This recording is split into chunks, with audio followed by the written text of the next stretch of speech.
A ton of really good games, a lot of playoff implications, and we're excited about all of them. The Rams have already locked up a playoff spot. They can clinch a bye with a win over the NFC North leading Bears, as I just said, who have that number 3 seed at 8-3.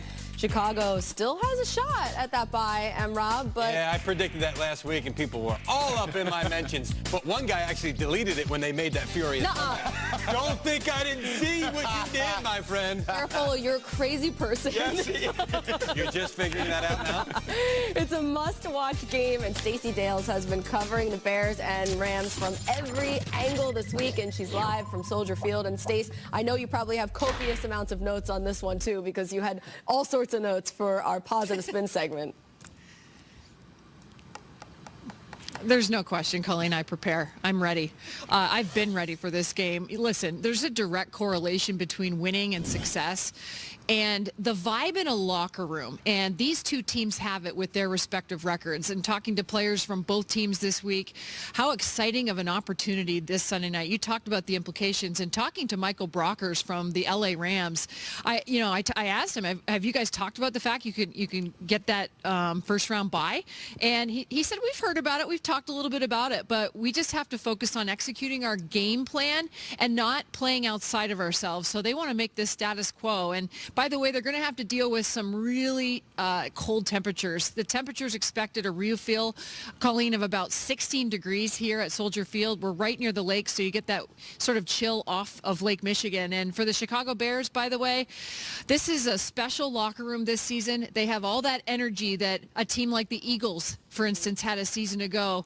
And they're young, but I get the sense that they are ready for this primetime matchup Sunday night. They really do remind me of the Eagles from last year, just the way that they're playing so loose. They have so much fun. They're always celebrating on the field. It is a really interesting parallel. Stacey, thank you so much. Stay warm out there. How crazy is this, guys? Through their first 22 NFL starts, Mitch Trubisky and Jared Goff have almost identical numbers. That's interesting. Both were 11-11, both around 215 passing yards per game, similar touchdown to interception ratio and passer rating. So just a little interesting nugget for you guys to process there. Reggie, just like Trubisky, you've dealt, though, with that AC joint sprain. What do you expect from him this weekend? How's that? Well, it depends on how healthy he's going to be. We're going to find out real quick because obviously the Rams have this guy right here, Aaron Donald, who can get to the quarterback. But that AC joint sprain is painful. It happened to me when I was with the New Orleans Saints, and I was returning a punt. The guy kind of grabbed me by my jersey, used all his leverage, slung me to the ground. It felt like my whole shoulder just shifted to the left. And I remember after that game, we flew back to New Orleans. I went to a concert with some of my teammates.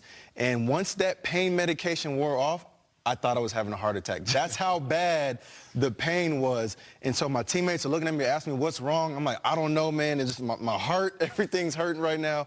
And so I ended up having to play the rest of the season in a shoulder harness. So I can only imagine how tough that is for a quarterback on his throwing shoulder to come back from, because that's a painful injury. It doesn't sound like it because it's AC sprain. Trust me. Well, it's a lot worse than what it sounds. A bit, depending on the severity, it's actually a bit of a separation, too, as well, once you get inside that shoulder. So if somebody says, hey, you're playing with a separated shoulder, boy, that sounds so much worse than sprain. It does. Sprain is this catch-all thing, and that's why they wanted to be really careful with him, because they didn't want him going out there not at 100%. So that's why he sat these last 2 weeks, even though he could have played a little bit of medication there. He gets back out on the field, loosens up a little bit, could have played. So now they feel he's 100%. I look at the matchup between him and this passing offense, all these weapons against this Wade Phillips defense. They've entrusted him to be more aggressive this year. That's one of the things that Matt Nagy tried to drill in him.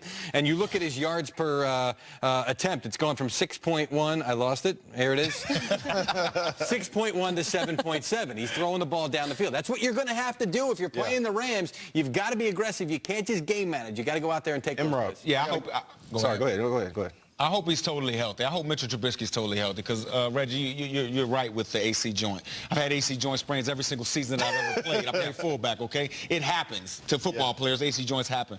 But when you look at Mitchell Trubisky and his effect on this offense, I think he can really give this Rams defense problems by doing what you guys see on the screen right here. But sliding at the end, though. Sliding, okay? Getting down. This guy, 50% of his rushes go for first downs. That's extra downs. That's extra opportunities for this multiple offense to affect this defense of the Rams. It kind of reminds me of when we used to play Alex Smith, a guy we just talked about. Pete Carroll used to always say, look, he's a runner. You talk about it, you know, the stats doesn't show that he's a runner, but it's going to always be about those 30 to 40 yards in a game where he's going to pick up first downs, and those are the things that beat you. Looks like he's really good at knowing when to run. Right. Exactly. Okay. Exactly. When he sees guys in man, he sees that, you know, two deep man defense. Nobody has the quarterback, and Mitchell Trubisky is going to outrun or be more athletic than almost every linebacker that's trying to chase. Yeah, he needs that mobility in and outside the pocket too, especially with those pass rushers. I mean, they have 33 sacks, I think. Aaron Donald has half of them. Right. 8.5 sacks. Because this might be a good time for them to run the football a little bit more.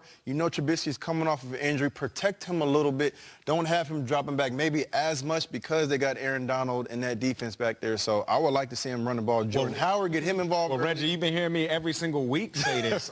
Hey, Chicago, you need a 4-minute offense. You need to learn how to run the football. And it just seems like this offense, they have the personnel to run the football, but it just seems like this play caller wants to push the ball out. And don't let Sue get a hold of him, because if Sue gets a hold of him and tackles him, I promise you it's not going to be pretty. No. All right, so block Aaron Donald and Dominican Sue. And then that's it. Easy. Easy peasy. So how do these matchups of a top 5 offense versus a top 5 defense